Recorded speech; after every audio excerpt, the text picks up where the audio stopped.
A sharp, rising tone cuts through the static, sonar echoes bouncing off something moving fast below. Possible contact, bearing 075. The voice cracks over the intercom, and within seconds the Wisconsin comes alive. Alarm bells, men rush to stations.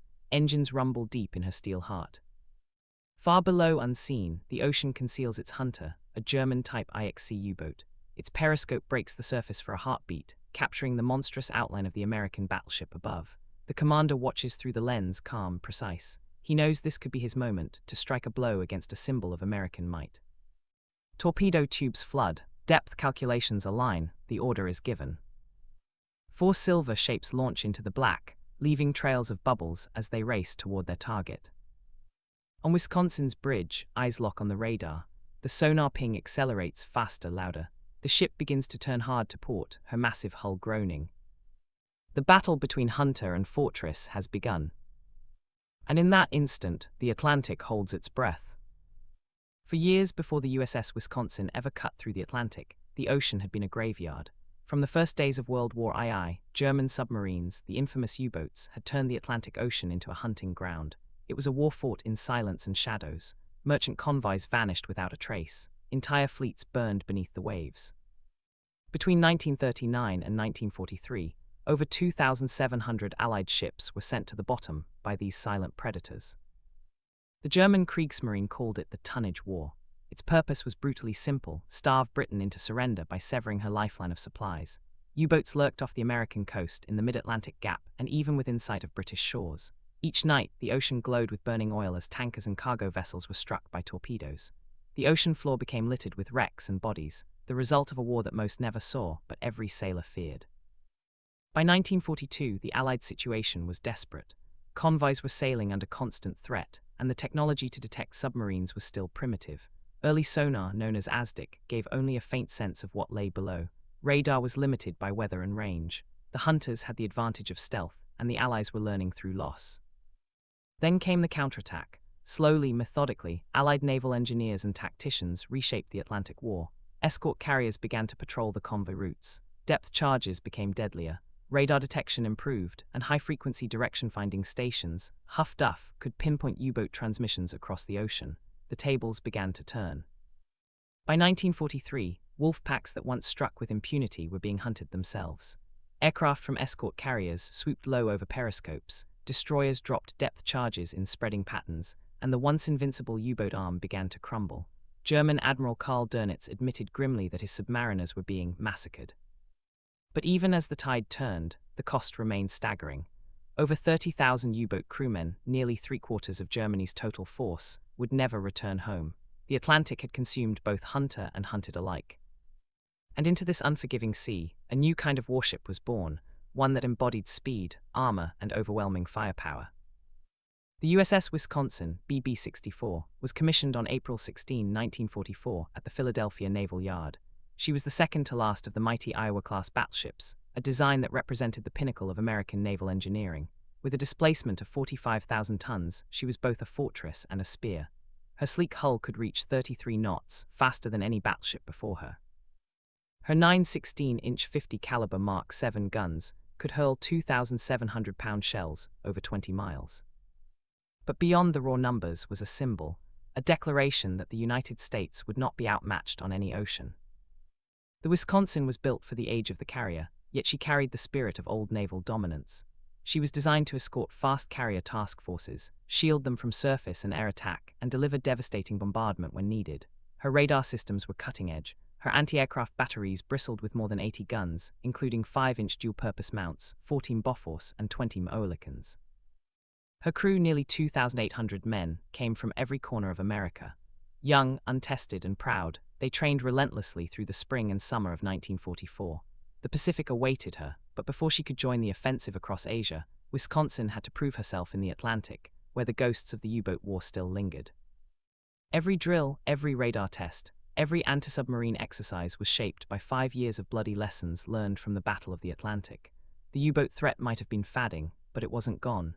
Even as the Allies pushed toward victory in Europe, isolated packs of submarines continued to strike.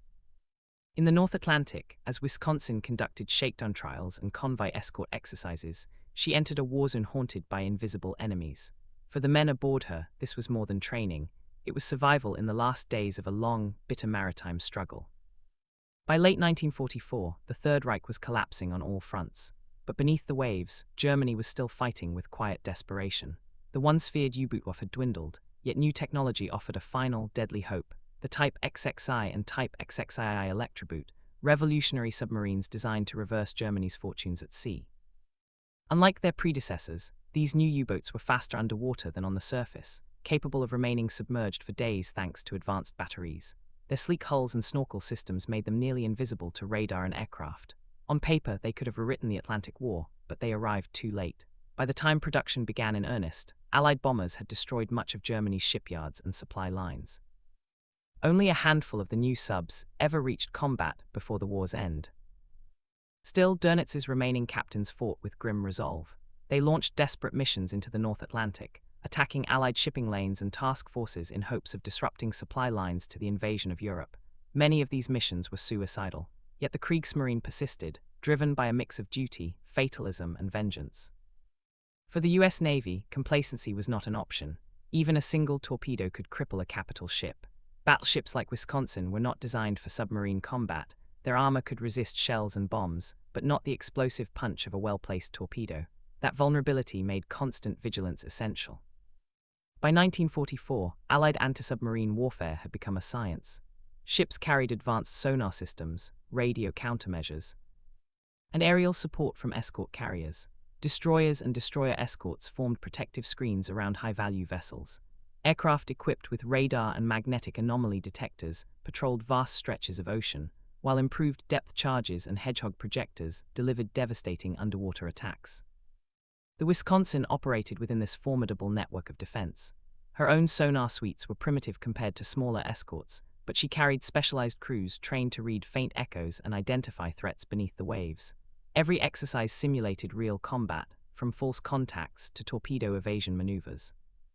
In the North Atlantic's bitter winter, visibility was often near zero.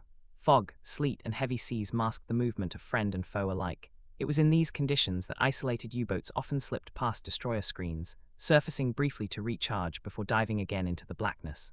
For a ship like Wisconsin, sailing between convoys and coastal patrol sectors, danger could appear without warning. The U-boat captains knew the risks but sought glory in defiance. A battleship, a target like Wisconsin, was the ultimate prize. The sinking of such a vessel would have sent shockwaves through Allied morale.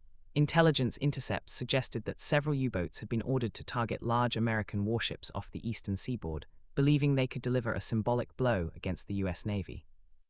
But the Americans had learned too much. The hunter was being hunted.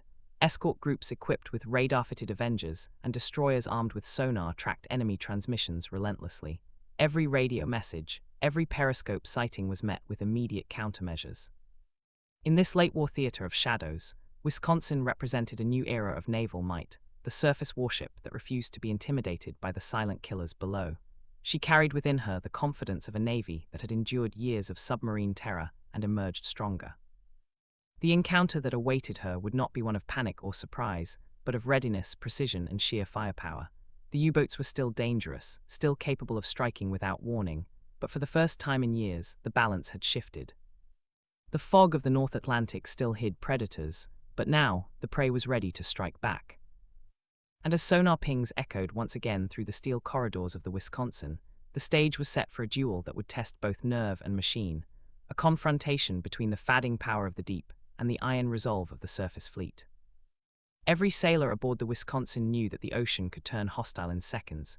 It wasn't the roar of enemy aircraft or the thunder of surface guns that haunted them, it was the silence, the idea that beneath them in the blackness something could be listening, something unseen, waiting. The human fear of submarines was ancient and instinctive. A torpedo didn't warn or announce itself. There was no flash, no incoming sound, just a sudden jolt, a shudder through the hull, and then chaos. Men who had served on earlier convoys spoke of ships breaking in half, of explosions that sent oil and fire across the water. It wasn't just destruction, it was the feeling of helplessness. On the Wisconsin, officers drilled relentlessly to banish that fear with discipline. The sonar operators, known as ping men, were the ship's first line of defense. Their headphones became lifelines, translating faint echoes into survival. A wrong call could mean disaster. They learned to distinguish whales from wreckage, friendly escorts from U-boats stalking in the thermocline layers where sonar signals bent and broke. In the engine rooms, the noise of turbines and generators made concentration difficult. Every vibration, every hum could interfere with detection. Orders were often given to reduce speed and fall silent, an entire battleship, motionless and listening, its crew frozen in suspense. For the young sailors, these moments were unbearable. Minutes stretched into hours as the Atlantic pressed around them like a living thing. The Wisconsin was an engineering marvel, but her power meant little against an enemy she couldn't see. Her massive guns, capable of leveling islands, were useless against a steel tube hundreds of feet below. The crew understood this contrast well. Their strength was intimidation. The submarine's strength was invisibility. It was a duel of opposites, brute force against stealth, daylight against darkness. In the mess halls, men spoke quietly of rumors, ships that vanished without distress calls, destroyers sunk in seconds. Yet they also knew that the tide of war had shifted. By 1944, the U-boat crews were no longer the hunters they had been in 1940. The Allies had turned the ocean into a battlefield of sensors and countermeasures. Still, fear never truly left. Even veterans of the Atlantic run admitted that every sonar contact set their hearts racing. For those aboard the Wisconsin, it wasn't courage that kept them calm, it was trust. Trust in their officers, their training, and the steel beneath their feet. Daily drills simulated everything: surprise torpedo alerts, false sonar contacts, emergency turns, and depth charge coordination with escort ships. Each man had to react without hesitation. Panic was the enemy now. A single mistake could expose the entire formation. When the order came to prepare for submarine contact, the Wisconsin became something alive, a machine of men and metal operating in perfect rhythm. Alarms blared, watertight doors sealed, and the massive ship leaned into tight, evasive maneuvers that defied her size. Destroyers around her moved like guard dogs, dropping patterns of depth charges that thundered through the ocean. Every detonation rolled through Wisconsin's decks, a deep bass that rattled the bones. The men listened for the sound that followed the muffled, distant crack of a submarine's hull imploding under pressure. Sometimes it came, sometimes it didn't, and when silence returned, no one cheered. They simply waited for the next ping. For the crew, the U-boats weren't just enemies, they were phantoms, reminders that war could reach from below as easily as above. Every shadow, every flicker on the sonar screen carried that quiet, ever-present question: is it them? And as the Atlantic kept its secrets, the Wisconsin's crew kept watch, learning that survival wasn't about fearlessness, it was about mastering the fear itself. Technology had always defined naval warfare, and by 1944, it was the silent war of machines that decided who lived and who sank. For every man listening through sonar headphones aboard Wisconsin, there were engineers and scientists behind the scenes pushing the limits of detection. Radar had transformed the surface war. It could spot an aircraft 100 miles away or catch the faint blip of a periscope slicing through rough seas. But below the surface, radar was blind. The battle beneath still belonged to sonar, the art of sound in the dark. The US Navy had refined this art through trial and tragedy. Early sonar sets, like the QC and later the QGB, sent pings that revealed direction but not distance. By 1944, newer models could estimate both, allowing ships to track submerged targets with remarkable precision. Operators worked in shifts, ears pressed to static, trained to hear patterns no machine could interpret alone. Yet sonar was only as good as the coordination it served. The Wisconsin operated as part of a layered defense system. Destroyers and escort vessels formed the outer ring, their agile hulls sweeping wide arcs, searching for contact. Inside that circle, Wisconsin and her fellow heavy ships sailed with calculated precision, protected but never entirely safe. Above them, aircraft filled the gap between technology and instinct. Grumman Avengers, equipped with radar and sonarbys, patrolled in sweeping patterns. Their crews dropped depth charges or called in naval forces when a periscope glinted in the sun. It was total warfare across 3 dimensions: sky, surface, and sea. As these systems evolved, so too did doctrine. The US Navy understood that speed and communication were the real weapons. Every sonar contact triggered a cascade of responses, coded radio reports, maneuver orders, and coordinated attack patterns. The goal wasn't just to kill the submarine, but to deny it any chance to strike. For Wisconsin, whose design came from an earlier vision of naval supremacy, adaptation was key. Her massive firepower had to coexist with the precision demands of anti-submarine defense. Commanders learned to balance aggression with caution, to hold position when sonar sweeps were underway, to maneuver only when safe corridors were confirmed. The technological race was relentless. The Germans countered with snorkels that allowed submarines to recharge batteries while submerged, and new coatings that absorbed sonar pings. But the Allies answered with stronger radar, better magnetic detection, and depth charges set to explode at greater depths. Every improvement came at a cost: months of study, lives lost testing prototypes, and sleepless nights for the men who depended on them. By late 1944, the advantage was clear. The U-boats were still deadly, but they were no longer ghosts. Each contact brought a swarm of destroyers, aircraft, and warships bearing down like a storm. What had once been a war of surprise had become a war of endurance. And in that transformation lay the true power of Wisconsin, not in her guns or armor, but in the network that surrounded her, a web of human and mechanical vigilance that made the ocean smaller and safer for Allied ships. The hunters of the deep still prowled, but their time was ending. And soon, one of them would learn that lesson the hard way. It was the winter of 1944, and the North Atlantic was a grave, restless thing. The Wisconsin steamed eastward in formation with a small escort screen, destroyers fanning out on her flanks, a carrier task unit several miles distant. The weather was brutal. Wind screamed across the decks, visibility near zero. Icy waves crashed against the hull, spraying the men with salt and sleet. The sea had turned into a vast grey wilderness. Then, just after 200 hours, the call came. Contact, bearing 083, range 3,000 yards, moving fast. The voice over the intercom was strained, trembling with restrained urgency. Sonar had picked up a faint echo deep and fast, moving toward the formation. The men in the Combat Information Center froze for half a heartbeat. Then came motion, rapid, practiced, precise.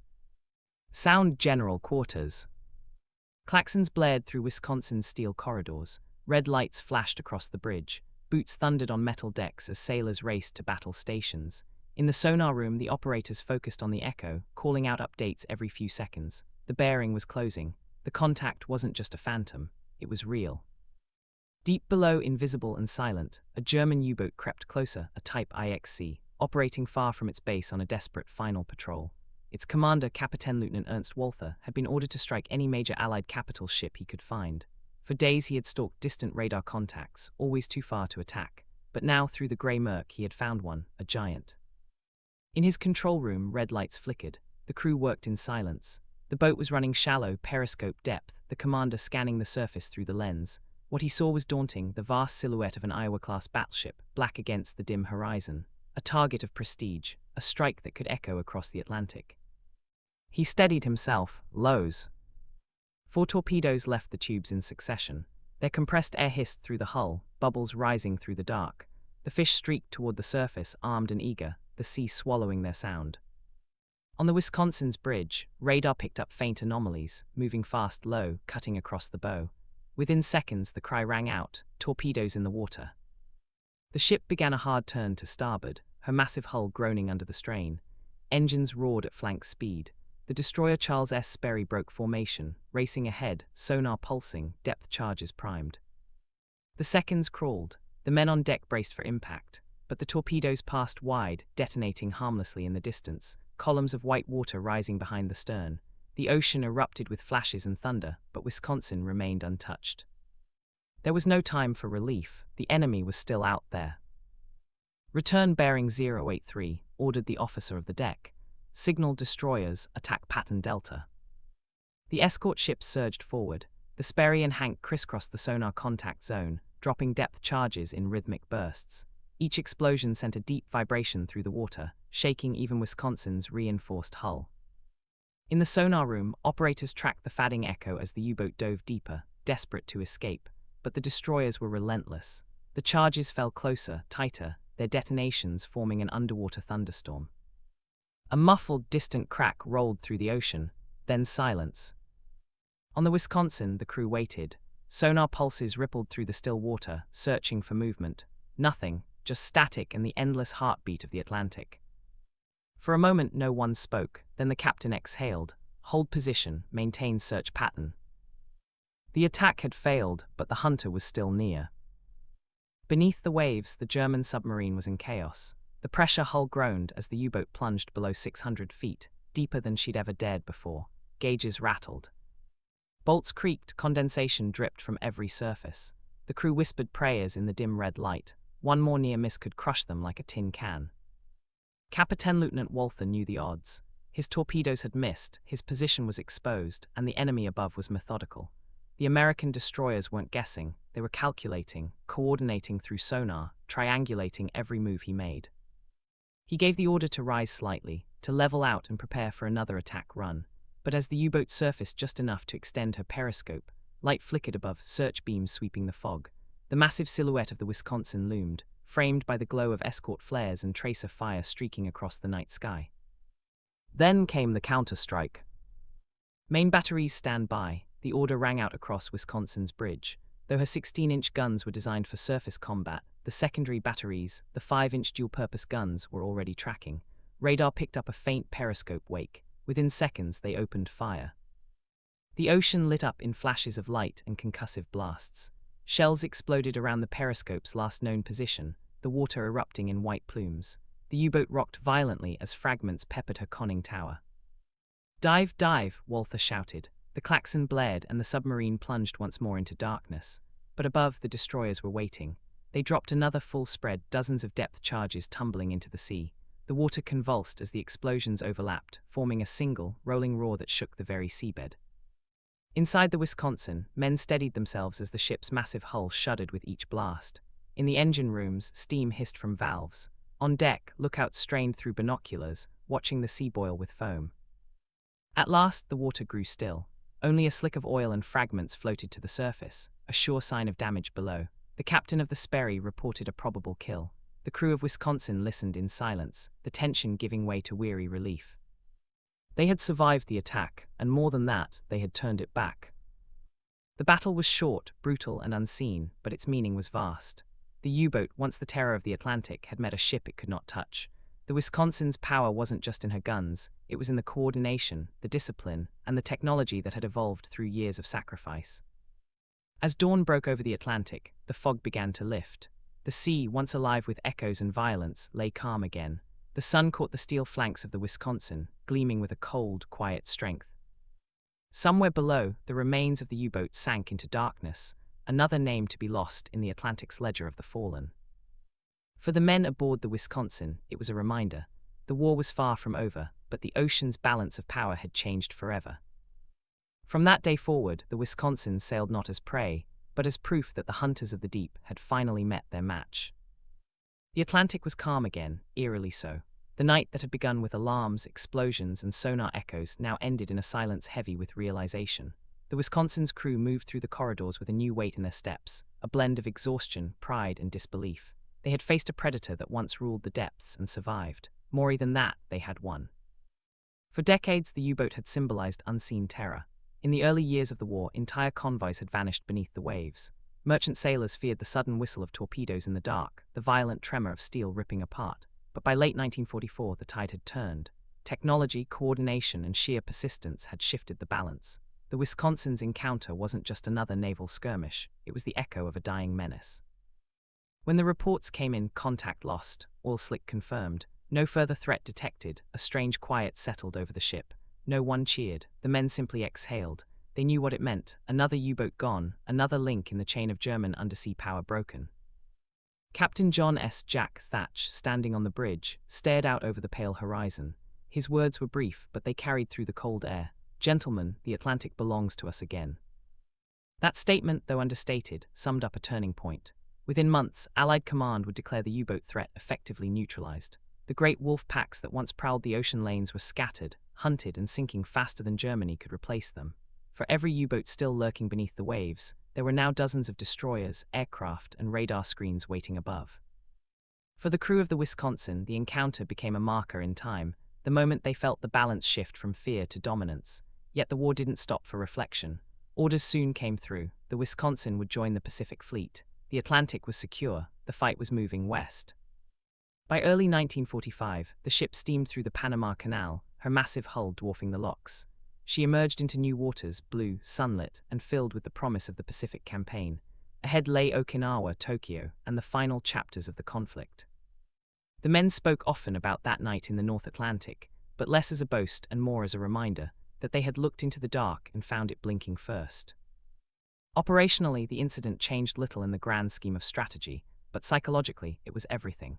It reinforced faith in Allied doctrine, the belief that superior coordination, radar, and combined arms could overcome even the most elusive enemy. It also served as proof to the fleet's younger sailors that the ocean's ghosts could blade. In war rooms back home, the event was noted as a successful engagement with submerged enemy forces. No medals, no headlines, just a brief entry in the log of the Wisconsin's service record. But to those who had heard the sonar ping, seen the red lights flash, and felt the tremor of depth charges, it was far more than ink on paper. The Atlantic had been conquered, and the Wisconsin was already steaming toward the next horizon. After the war, time began to peel back the layers of secrecy that had cloaked so many naval encounters. In 1947, a declassified report from the Office of Naval Intelligence confirmed what the crew had long suspected. The submarine they had engaged was the U-873, a Type IXC that never returned to base. Intercepted transmissions suggested it had been operating independently, seeking high-value targets among Allied capital ships. The Navy's post-war analysts concluded it was likely destroyed by combined surface action and depth charge detonation, marking it as one of the final Atlantic kills before Germany's surrender. For the men of the Wisconsin, the report came as validation. Many of them were civilians again by then, scattered across small towns and quiet coasts, trying to rebuild lives after years at sea. When the Navy sent them transcripts of their after-action reports, some kept them tucked away in drawers, mementos of a night that had changed them. Chief Sonarman Leo Patterson, whose steady hands had first picked up the faint echo that night, later said in an interview, "You never forget that sound, the first ping that means something's out there, watching. But you also never forget the silence afterward. That's how you know you lived through it." As the years passed, technology moved on. Sonar grew sharper, radar more powerful, submarines faster and quieter. Yet the Wisconsin's encounter remained a study case in naval academies, a textbook demonstration of discipline under pressure and the effectiveness of coordinated anti-submarine warfare in late World War II.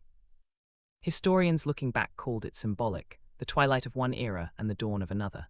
Battleships, once the undisputed rulers of the sea, had faced their invisible challengers and survived, but barely. Soon, aircraft carriers and nuclear submarines would redefine naval power entirely. The Wisconsin herself would return decades later during the Korean War and again in Operation Desert Storm, her 16-inch guns firing across generations, a living monument to a vanished style of warfare. By the time she was decommissioned for the final time, veterans of her Atlantic days were old men, their stories half remembered, their photographs fading. Yet among those stories, the night they faced the U-boat remained the one most often told. It was not a tale of glory, but of endurance, of fear met with resolve, of men who had peered into a dark ocean and proven that even the unseen could be overcome. And when visitors now walk the decks of the museum ship USS Wisconsin, they often pause near the plaque commemorating her World War II service. The inscription is simple, understated, much like the men who served aboard her. In the cold Atlantic, she met the enemy unseen and sailed on.